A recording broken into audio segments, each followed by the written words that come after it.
Students, हमारा आज का जो टॉपिक है वो बहुत ही इंटरेस्टिंग है। आप लोग जानते हैं कि हमारा जो नेचर में इतने अलग अलग जो मैटर है, मटेरियल है जो हम देखते हैं, वो जो कैसे बने होंगे, इस तरह की क्यूरियोसिटी हमारे माइंड में हमेशा रहती है कि हम आँखों से जिन मटेरियल्स को देख पा रहे हैं, उनके साथ साथ कुछ इस तरह के मैटर भी होते हैं कि जिन्हें हम नहीं देख पाते, लेकिन वो हैं। यानी आप ये कह सकते हैं कि हमारा जो केमिस्ट्री है, हमारा ये केमिस्ट्री में 118 एलिमेंट्स हैं। आप जानते हैं एलिमेंट्स मीन्स ये जो है 118 यानी 118 टाइप्स के एटॉम्स हैं, अलग अलग टाइप्स के। इसमें एक एलिमेंट हमारा होता है सी, ये 6 नंबर पे आता है, इसे हम कार्बन कहते हैं। ये कार्बन को छोड़ के आगे जो बचते हैं 117। आप अच्छे से समझिए इसको कि एक एलिमेंट हमारा ये कार्बन है, एक टाइप का। उसके बाद हमारे पास में बचते हैं 117 एलिमेंट्स। ये थोड़ा सा डिफरेंस मैं आपको समझा रहा हूँ, यानी कि हमारा जो टॉपिक का बेस है वो क्या है, आप उसको समझिए पहले। एक एलिमेंट कार्बन, ये लगभग हमारा जो है 10 लाख, यानी कि आप कह सकते हैं कि 10 लाख ये कंपाउंड बनाता है, अलग अलग टाइप से। कैसे बनाता है ये डिस्कस अभी हम करेंगे।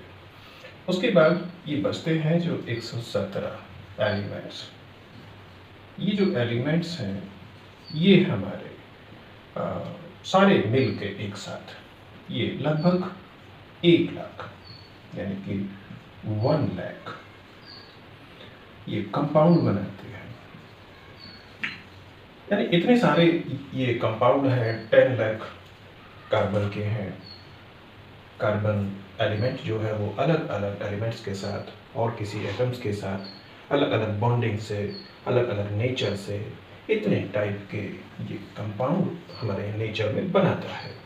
लेकिन जो बाकी के 117 हैं वो 1 लाख कंपाउंड बनाते हैं।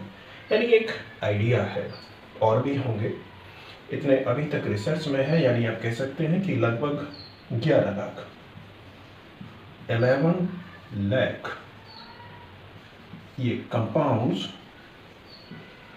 को हम जानते हैं।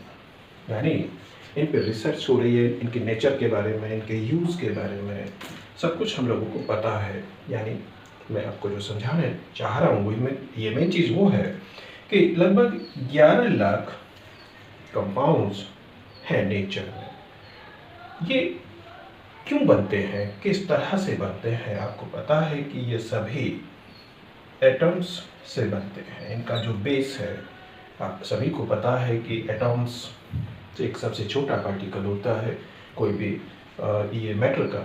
तो एटम्स आपस में मिलते हैं, एटम्स ये plus atoms is equal two molecule. आप सबको पता है कि एटम्स के मिलने से ही मॉलिक्यूल्स बनते हैं, और ये मॉलिक्यूल्स आपस में गैदर होते हैं और यही बनाते हैं मैटर, यानी कि मटेरियल, यही बनाते हैं। यानी कि आप कह सकते हैं कि मैटर का जो मेन बेस है वो एटम है। अब ये एटम के बारे में आप लोगों को थोड़ा थोड़ा पता है, मैं आप लोगों को बता चुका हूँ। एटम के लिए हमारे पास, हमारे माइंड में कुछ क्वेश्चंस आते हैं। तो आप कह सकते हैं कि ये क्वेश्चन है कि व्हाई एन एटम रिएक्ट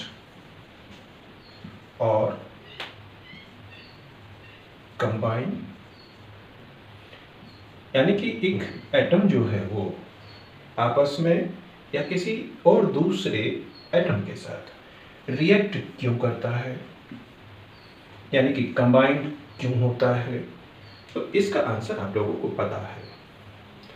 आप यह कह सकते हैं ड्यू टू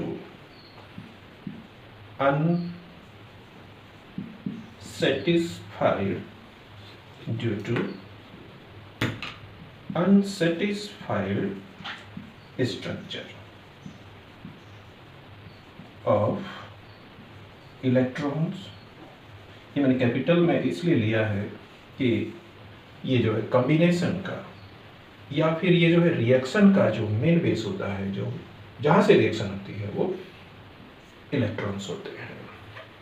यानी कि इलेक्ट्रॉन की अनसेटिस्फाइड स्ट्रक्चर। तो सेटिस्फाइड स्ट्रक्चर क्या होती है?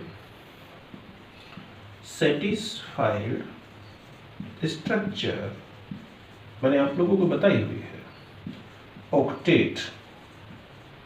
ऑक्टेट स्ट्रक्चर होती है आउटर मोस्ट सेल में। यानी आउटर मोस्ट सेल में जब 8 इलेक्ट्रॉन होते हैं तो उस समय उसको कहते हैं हम नोबेल एलिमेंट। यानी आप उसको कह सकते हैं सेटिस्फाइड एलिमेंट। तो ये सेटिस्फाइड एलिमेंट हो जाते हैं जब उनकी आउटर मोस्ट सेल में इलेक्ट्रॉनिक जो उसकी स्ट्रक्चर है उसमें 8 इलेक्ट्रॉन हो जाते हैं। तो ये इलेक्ट्रॉन्स का जो रोल है 8 होने का, यानी उसमें जो डोनेशन होता है या फिर इलेक्ट्रॉन का गेन लॉस जो कुछ भी होता है, ये सब क्या है, इसे कहते हैं रिएक्ट या फिर कंबाइन होने की नेचर। तो यहाँ हम लोगों ने ये सीखा कि व्हाई एन एटॉम रिएक्ट और कंबाइन। लेकिन हमारा मेन इशू जो आज का है वो ये है कि हाउ एन एटॉम कंबाइंड। एक एटॉम जो है वो किस तरह से कंबाइंड होता है, यानी कैसे होता है। 11 lakhs हमारे पास जो कंपाउंड है अप्रोक्सीमेट, हमारे पास 11 lakhs जो कंपाउंड्स हैं वो कैसे बनते हैं। आप सपोज कीजिए कि एक कंपाउंड हमारे पास में है H2O यानी वाटर, ये कंपाउंड है। तो ये कैसे बना है, आपको पता है कि इसमें H एटॉम्स, इसमें है 2O एटॉम, इसमें है 1। अब इन्होंने H एटॉम एक तरफ थे, ये साइड में कहीं भी ये जो है घूम रहे हैं, O एटॉम यहाँ है। ठीक है, H के पास एक इलेक्ट्रॉन है, इसके पास एक इलेक्ट्रॉन है, ऑक्सीजन के पास इलेक्ट्रॉन 8 है, यानी कि इसका जो इलेक्ट्रॉनिक कॉन्फ़िगरेशन है 2n6 है। ठीक है, अब ठीक यहाँ इसकी ऑक्टेट में रिक्वायरमेंट है कितने, 2 इलेक्ट्रॉन ये ले सकता है, या फिर शेयरिंग से ये जो केमिकल बॉन्डिंग है ये मैं आपको सिखाऊंगा किस तरह से इलेक्ट्रॉन शेयरिंग होती है। हाइड्रोजन का जो नेचर है वो ऑक्टेट रूल को फॉलो नहीं करता है, ये आप इसको थोड़ा सा नोट कर लीजिए। हाइड्रोजन के पास एक इलेक्ट्रॉन है और एक इलेक्ट्रॉन को भी वो जो है गिव अप, यानी कि वो जो है गिव अप करने के मूड में रहता है हमेशा, एक को भी छोड़ दो, ठीक, tension free.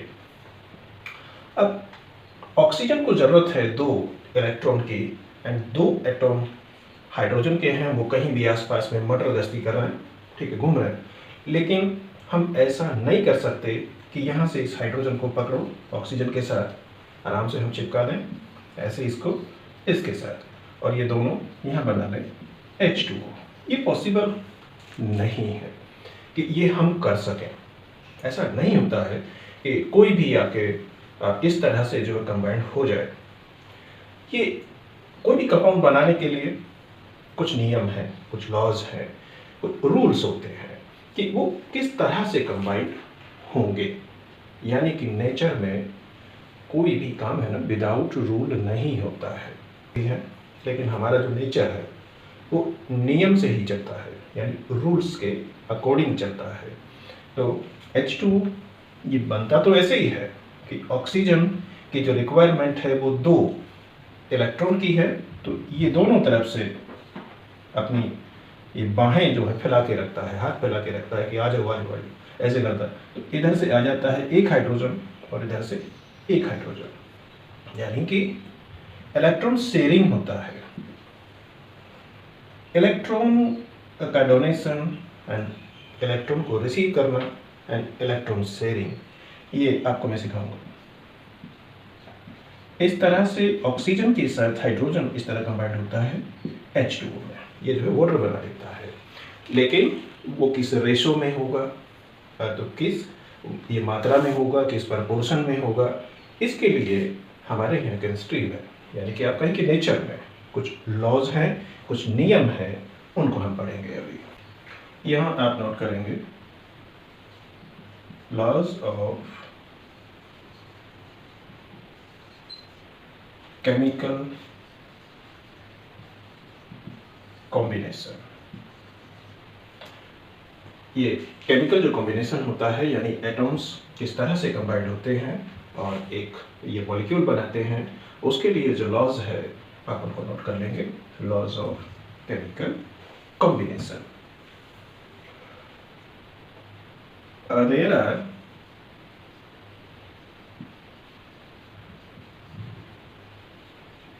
three laws of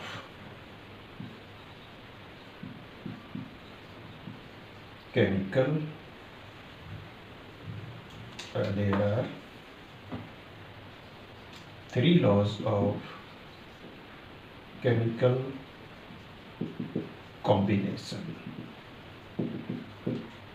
यानी कि केमिकल कॉम्बिनेशन के लिए जो है वो 3 लॉज होते हैं। Number 1, law of conservation of mass, और आप कह सकते हैं मैटर। ये जो लॉ है वो हमें ये बताता है कि कोई भी कॉम्बिनेशन जब होता है एटम्स का, तो उसमें जो एटम्स के जो मॉस होते हैं, यानी कि मैटर के बीच कोई भी जो रिएक्शन होती है, तो उसमें मॉस जो कंजर्व रहता है, यानी कि आप कह सकते हैं प्रोटेक्ट। मॉस की जो है प्रोटेक्शन होती है, यानी कि मॉस में कोई भी लॉस और गेन नहीं होता है। आप इसको कह सकते हैं नो लॉस ऑफ मॉस और no gain of mass during the combination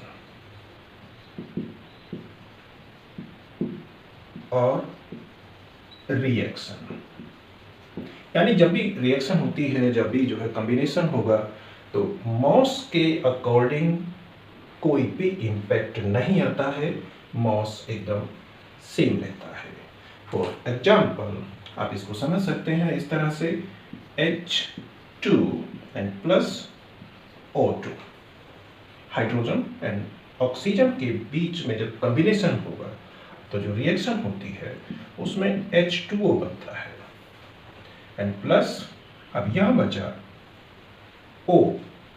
अब मैंने आपको ये पहले भी एक वीडियो में बताया है कि O इस तरह से रिएक्शन में एटॉमिक शेप में नहीं रहता है। इट मीन्स हाइड्रोजन और ऑक्सीजन के बीच में जो कॉम्बिनेशन होता है, रिएक्शन होती है, H2O भी बनता है, लेकिन ऑक्सीजन एटॉमिक शेप में नहीं निकलता है। तो ये आपको जो है समझना होगा।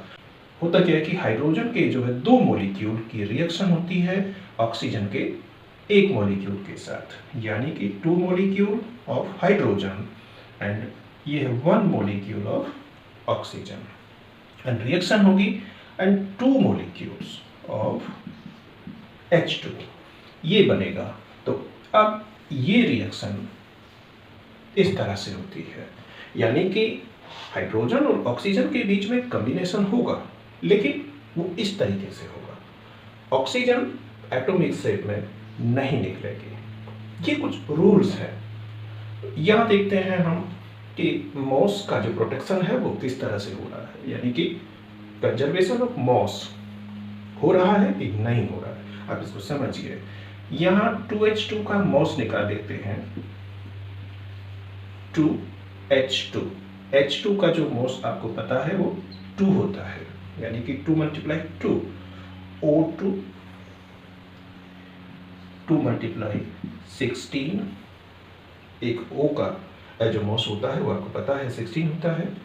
तो अब यहाँ ये जो है 2 molecule of H2O, H2O, 2H and plus O, यानी कि 2 multiply 1 and plus 16 is equal to 16 and plus 2 18। H2O का जो 1 मॉलिक्यूल होता है उसका जो मॉस है वो 18 है।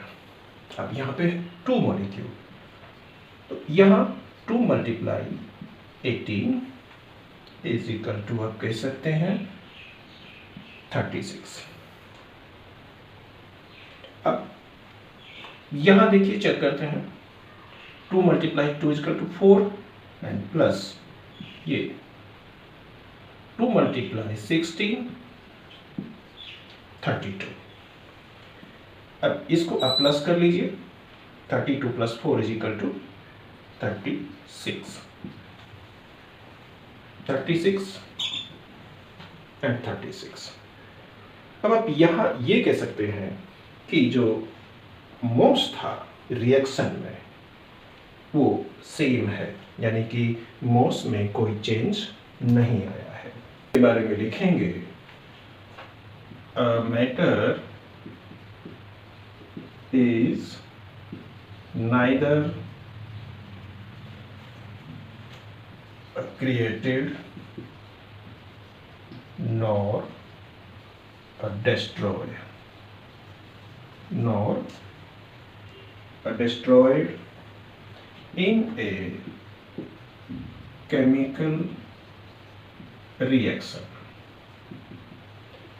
हमारा जो law of conservation of mass है वो ये कहता है कि हम नेचर में या कोई भी हम रिएक्शन में किसी भी कंपाउंड के या मॉलिक्यूल के, एटॉम के मॉस को ना तो हम बना सकते हैं, यानी आप ये कह सकते हैं कोई भी मैटर को, अब मॉस की बात छोड़ दीजिए, कोई भी मैटर को हम नेचर में ना तो बना सकते हैं ना ही उसको डिस्ट्रॉय कर सकते हैं।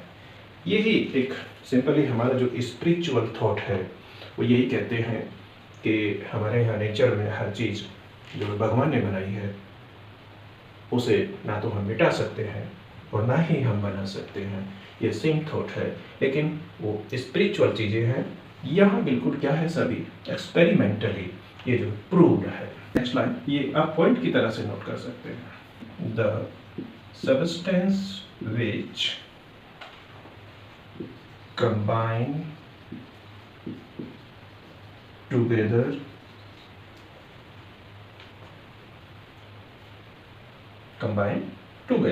यस, आप इसको कह सकते हैं रिएक्ट, आपस में उनकी जो रिएक्शन होती है इन केमिकल रिएक्शन।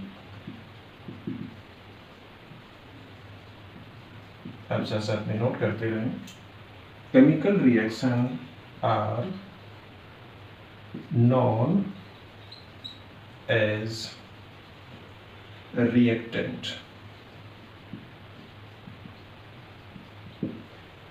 आपको ये पता है कि एक जो केमिकल हमारी जो रिएक्शन होती है उसमें एरो साइन का हमारा जो लेफ्ट साइड होता है, यानी हमारे सामने जैसे कि रिएक्शन है ये A + B and C + D, तो एरो साइन का जो हमारा ये जो लेफ्ट ये पार्ट है इसको हम कहते हैं रिएक्टेंट, यानी A + B जो है रिएक्टेंट्स है और ये हमारे जो होते हैं इनको कहते हैं प्रोडक्ट, यानी आफ्टर रिएक्शन हमें जो मिलता है उनको कहते हैं प्रोडक्ट्स। आप इसमें लिखिए are known as reactants. The new substance formed as a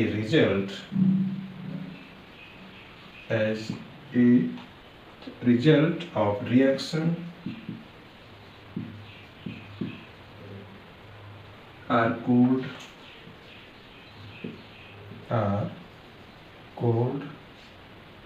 product according to law of conservation of mass, आप यहाँ इस चीज़ को इजीली कह सकते हैं कि mass of reactants is equal to mass of product. अगर ये इक्वल आता है तो हमारा जो ये लॉ है ये जो प्रूव होता है। आप ये पॉइंट्स को नोट करते रहेंगे। The law of conservation of mass means that no change in mass during a chemical reaction, यानी कि मॉस ऑफ कंजर्वेशन का हमारा जो ये लॉ है वो ये कहता है कि एक केमिकल रिएक्शन जब होती है तो उसमें मॉस का कोई चेंज नहीं होता है। Next point, there is no gain no loss. आप इसको नोट करते रहेंगे साथ साथ। इन मॉस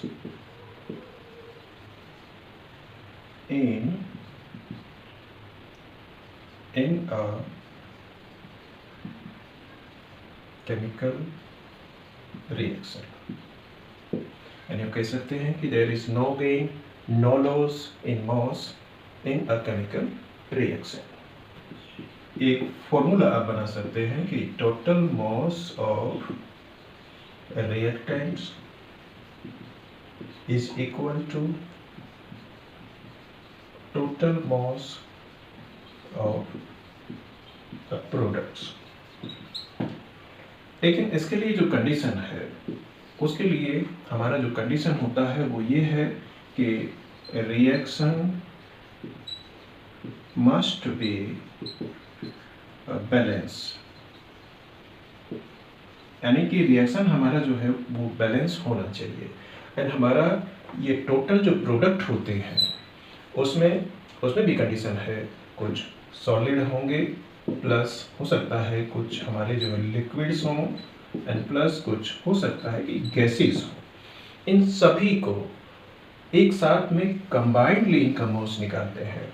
ऐसा नहीं है कि गैस हमारा ऊपर वो जो निकल जाता है तो फिर ये हमारा जो फॉर्मूला है वो लागू नहीं होगा, यानी कि सभी का ये जो टोटल मॉस है वो एक साथ में काउंट होता है। यहाँ मैं आपको कुछ जो है रिएक्शंस में दे रहा हूँ, आप उनको चेक करेंगे कि हमारा ये जो लॉ है वो सही से फॉलो होता है कि नहीं होता है। देखिए equation number 1, H2 plus Cl2 arrow sign 2HCl, number 2 2H2 plus O2, हाँ ये तो मैंने आपको बता दिया था 2H2O, लेकिन आप कर लेंगे। Number 3 N2 plus 3H2 arrow sign 2NH3 ammonia, number 4 NaOH and plus HCl arrow sign NaCl plus H2O। ये 4 इक्वेशंस हैं। इन इक्वेशंस में आप ये देखिए कि ये जो भी चेंजेस हो रहे हैं ये हमारे जो है रिएक्टेंट हैं, इससे जो प्रोडक्ट हमारे ये बन रहे हैं, ये बनने में क्या हमारा जो लॉ ऑफ मॉस कंजर्वेशन है वो फॉलो हो रहा है या नहीं। तो आप टोटल मॉस ऑफ इस तरह से reactant is equal to total ये मॉस ऑफ प्रोडक्ट्स इस तरह से निकाल के देखिए, आप अच्छे से समझ जाएंगे। Second law of, and it is law of constant ratio। It is law of constant ratio। आप कह सकते हैं कि proportion। It means ये जो सेकेंड लॉ हमारा कहता है कि जब भी कोई केमिकल कॉम्बिनेशन होता है और एक कंपाउंड बनता है, तो वो जो कंपाउंड वो बनता है तो उस कंपाउंड में जो भी एटम्स हैं वो कंबाइंड है, उनका जो रेशो फिक्स है, यानी आपस में उन्होंने जो है बनते टाइम, यानी एक कंपाउंड जब बना तो उस टाइम पे अलग अलग एटम्स का जो भी रेशो रहा, जो प्रोपोर्शन रहा, वो फिक्स होता है। यानी आप उसको कोई भी सोर्स से फिर बना लीजिए, यानी कि आप कहीं से भी ले लीजिए, उसका जो प्रोपोर्शन है, जो रेशो है, वो बिल्कुल फिक्स होता है, उसमें कोई चेंज नहीं होता है। आप इसके बारे में लिखेंगे, a chemical compound always consist of the same element combined together in the same proportion, same ratio, यानी कि proportion by mass। यानी हमारा ये जो लॉ कहता है वो ये कहता है कि chemical compound always consist of the same element, यानी कि एक कंपाउंड को आप कैसे भी बनाइए, उसमें सेम एलिमेंट रहेंगे and in the same proportion of mass, यानी कि उनके जो मॉस वो जिस भी जो रेशो में आपस में कंबाइंड है वो सेम ऐसे ही रहेंगे, कोई चेंज नहीं होगा। आप तो इसके बारे में थोड़ा और लिखेंगे, यानी कि पॉइंट्स बना के लिख सकते हैं कि whatever be the sources from which it is obtained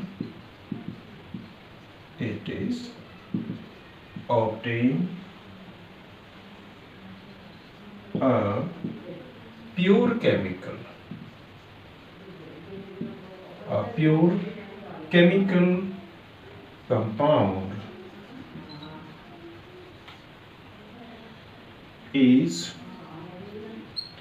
always made up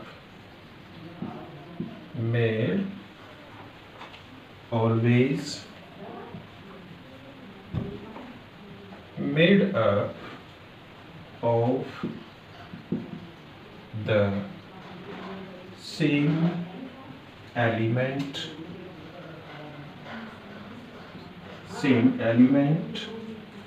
in the same percentage। Suppose कीजिए कि H2O है, हमारा जो पानी है उसको आप चाहें तो लैब में बना लीजिए, आप चाहें तो उसको पॉन्ड्स से ले लीजिए, तालाब से ले लीजिए, किसी लेक से ले लीजिए, आप चाहें तो उसको रिवर से ले लीजिए, जहाँ कहीं से ले। H2O आइस में भी होता है, यानी कि सोर्सेस अलग अलग हो सकते हैं, लेकिन उनमें जो एलिमेंट्स हैं, एटम्स हैं, 2 H हैं और 1 ऑक्सीजन है, 2 H और 1 ऑक्सीजन, ये फिक्स है, यानी कि ये कांस्टेंट होते हैं। इनका जो रेशो है, अब देखिए H2 है तो 2 रेशो O16, 2 रेशो 16 है, यानी कि 1 रेशो 8, ये फिक्स रहता है। H2O यानी कि हमारा जो वाटर है वो लैब में बनाइए या पॉन्ड्स से लीजिए, या आप लेक से, आप रिवर से, आइस से, हिमालय से, या आप जो है सी में भी होता है, समुद्र में, तो वहाँ उसमें ये वाटर में H2 ही होंगे, ऑक्सीजन 1 ही होगा, और उनका जो रेशो है मॉस के अकॉर्डिंग ये 1:8 ये फिक्स होता है। यही हमारा ये बताता है लॉ ऑफ कांस्टेंट रेशियो या law of constant proportion. The third is the law of multiple proportion. Multiple proportion. अब इसके बारे में थोड़ा सा लिखेंगे. According to this law, if two elements can if two elements can combine to form more than one compound, तो the masses of one element that combined with a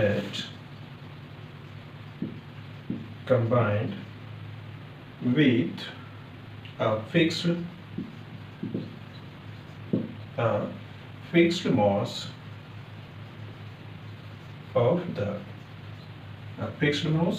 of the other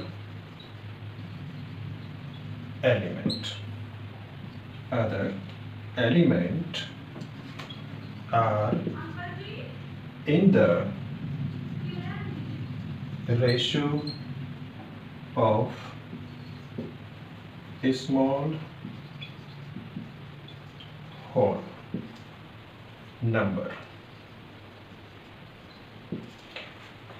यानी आप ये कह सकते हैं कि कोई भी दो एलिमेंट जब आपस में कंबाइंड होते हैं और वो दो या दो से ज़्यादा कंपाउंड बनाते हैं, तो उनका जो आपस में रेशो होता है वो रेशो मोस के अकॉर्डिंग, यानी कि मोस का जो रेशो होता है उनमें वो जो है एक तरह से मल्टीपल होता है। यानी कि आप इसको एक एग्जांपल से इस तरह से समझ सकते हैं, जैसे कि H2O and H2O2, यानी हाइड्रोजन एंड ऑक्सीजन, ये दो एलिमेंट हैं, ये आपस में कंबाइंड होते हैं और मोर देन ये वन, एक से ज़्यादा इस तरह से कंपाउंड बनाते हैं। तो इनमें जो रेशो होगा, यानी कि आप कह सकते हैं कि चेंज ऑफ रेशो वो जो कैसे होगा, यानी वो जो मल्टीपल में होगा, वो जो मल्टीपल में होता है। कैसे करेंगे आप इसको देखिए। H2O में क्या है कि H 2 है, O 16 है, मोस के अकॉर्डिंग आप कह सकते हैं इसको यूनिट एंड यूनिट इस तरह से। तो यह हो गया ये 2:16, यानी कि कह सकते हैं 1:8, ये हो गया H2O। अब सेम थिंग हम H2O2 में करते हैं। H 2 ही है, इधर भी 2 ही था, और O2, अब O आ गया कितना, O2 है, यहाँ O है, यहाँ गया O2, O आ गया यहाँ पे 32, क्योंकि सिंगल O एटॉमिक शेप में है तो 16 होगा, O2 है तो यहाँ पे 32 होगा। तो इस तरह से अब इनका रेशो हम निकालते हैं 2:32, यानी कि 1:16। अब देखिए यहाँ जो रेशो था वो है 1:8 एंड यहाँ जो रेशो है ये है 1:16, यानी आप कह सकते हैं कि ऑक्सीजन यहाँ 8 शो करता है और ऑक्सीजन यहाँ 16 का जो रेशो है वो शो करता है।